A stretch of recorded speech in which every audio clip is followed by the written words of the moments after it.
Hey guys, আসসালামু আলাইকুম। Welcome back to my new video. আজকের পর্বে আমি আপনাদের সাথে খুবই মজাদার সুজির রসবড়া রেসিপি শেয়ার করব। এই ডেজার্টটা আপনারা যে কোনো ধরনের অকেশনে সার্ভ করতে পারেন।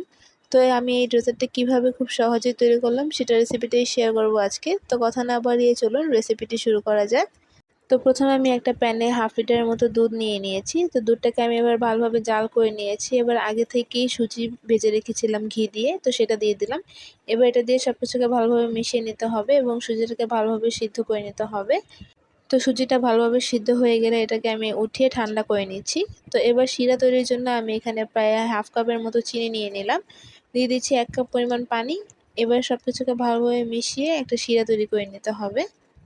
তো আমি এটাকে ভালোভাবে ফুটিয়ে একটা শিরা তৈরি করে একটা সাইডে রেখে দিচ্ছি।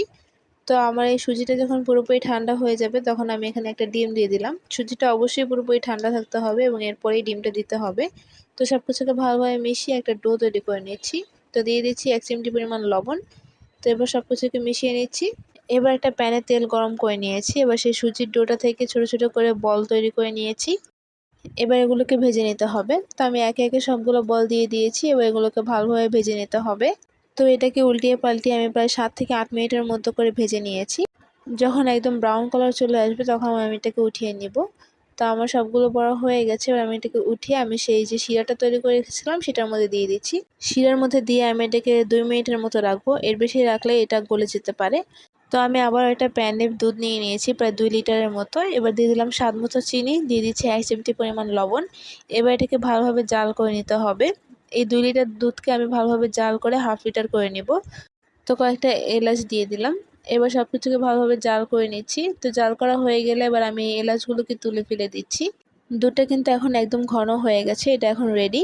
তো আমি বড়াগুলোকে শিরা থেকে উঠিয়ে একটা প্লেটে উঠিয়ে নিয়েছি। তো এবার আমি এই মালাইটা দিয়ে দিচ্ছি। তো মালাইটা সব জায়গায় ভালোভাবে ছড়িয়ে দিতে হবে। তো এবার আমি উপর থেকে কিছু ক্র্যাশ করা বাদাম দিয়ে দিচ্ছি। আর দিয়ে দিচ্ছি গুঁড়ো দুধ একটু, এতে করে টেস্টটা ভালো আসে। তো ব্যাস তৈরি হয়ে গেল মজাদার সুজির রসবড়া। আপনারা অবশ্যই এটি বাসায় ট্রাই করবেন এবং কেমন লেগেছে তা আমাকে জানাবেন।